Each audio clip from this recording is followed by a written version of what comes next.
Good morning, metalheads of the internet, and welcome to a new episode of the Metal Meltdown. Now, before we get started, just one final reminder that I will be hosting a live St. Patrick's Day party and Super Smash Bros. Tournament right here on the Metal Meltdown, starting at 3 p.m. Pacific Standard Time, 6 p.m. Eastern Standard Time. We're gonna drink, we're gonna smoke, we're gonna party, we're gonna shoot the shit, we're gonna watch all of our favorite heavy metal heroes beat the absolute ever-living shit out of each other. It is gonna be a blast, and it'll be even better if you're there, so join us tonight. Booyah! Now that that's out of the way, let's talk about this brand new album from Enforced entitled Kill Grid.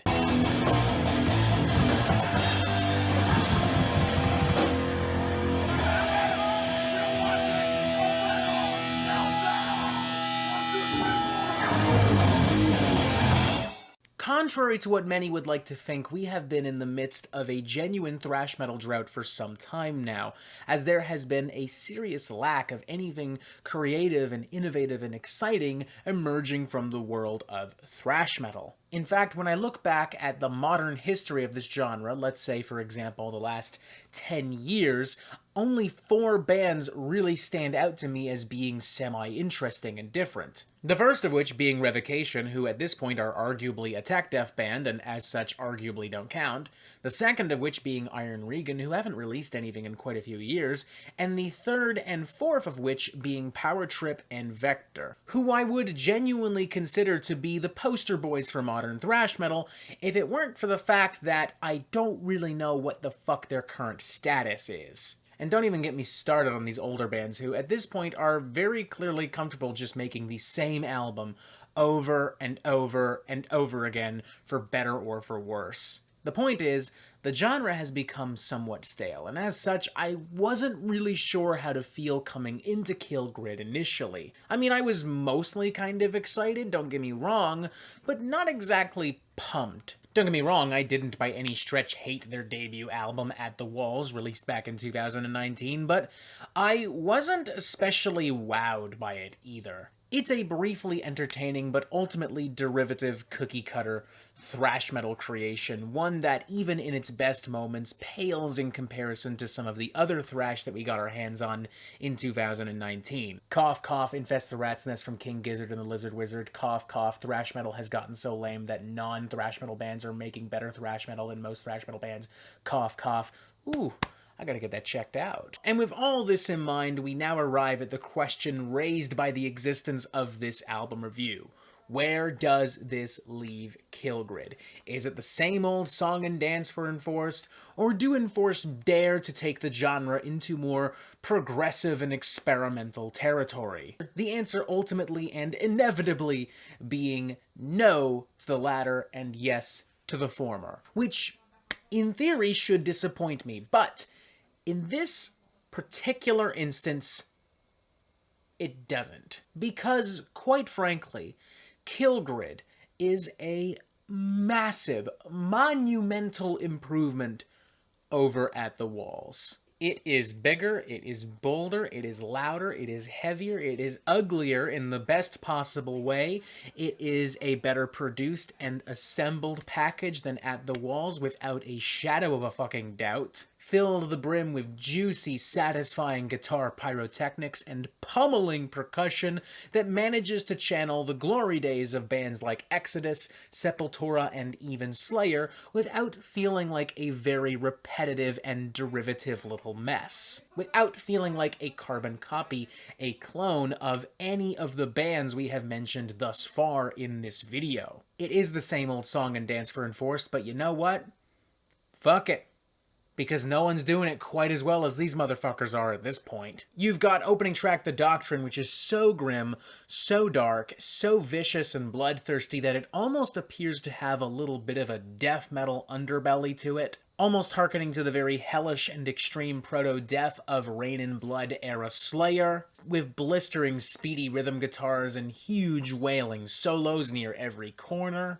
Similarly, tracks like Beneath Me, Malignance, and Curtain Fire take that same chaos, that same energy, and apply it to a more traditional kind of crossover thrash template, with some dominating breakdowns and a ton of leaves that absolutely pulverize your insides.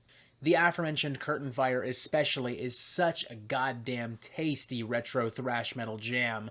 If you had told me that this was in fact an old 80s thrash record that had only recently been unearthed, I honestly might have believed you. The album's title track, Kill Grid, stands out as a favorite for me personally due to the fact that it manages to pack 7 minutes of thrash metal manicy, and at no point am I overwhelmed, at no point am I tired, at no point am I saying to myself, man, this is great, but damn, we need to hurry up this motherfucker. The track, despite its beefy, fatty runtime, is remarkably fucking lean. It does not waste any goddamn time whatsoever.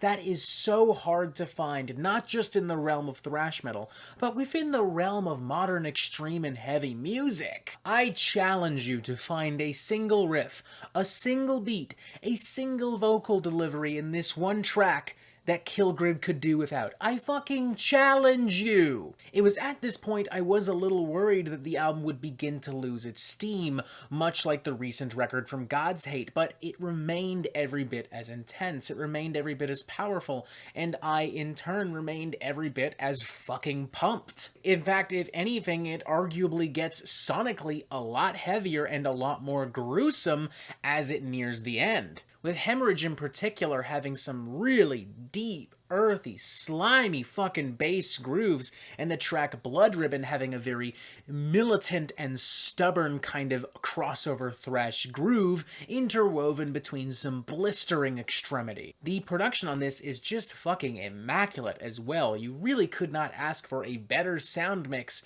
in regards to this particular brand of retro thrash metal. The guitars have that super sweet metallic crisp and crunch to them. The bass is deep and earthy, but still pungent. The drums could move the fucking heavens themselves out of sheer force.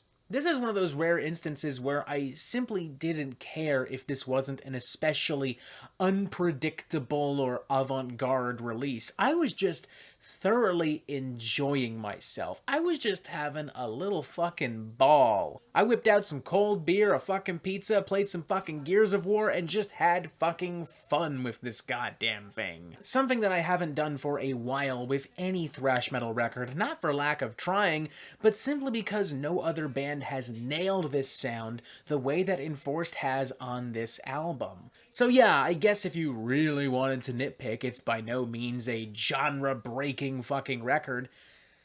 But who fucking cares? It's fucking great. I don't really have any criticisms or concerns whatsoever. Are there things I would personally change?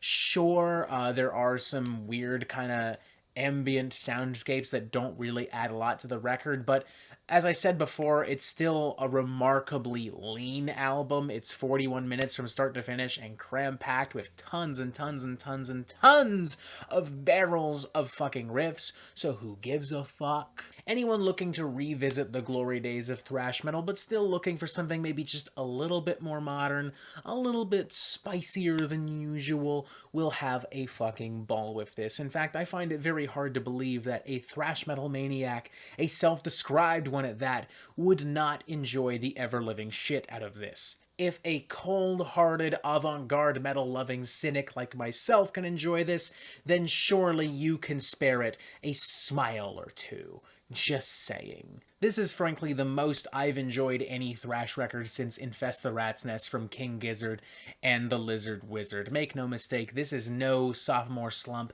This is sophomore fucking slaughter. Kill Grid, Enforced, it's fucking great. 4 to 5. Check this motherfucking thing out if for some reason you haven't already. And that is it for the Metal Meltdown. I'm not an expert, nor do I claim to be. So what do you think? Do you like this record? Do you not like this record? And what do you want to hear from me next? And thank you for watching. Make sure you press subscribe so you get updates on the Metal Meltdown fucking immediately. And as always, you have yourself a fantastic fucking day.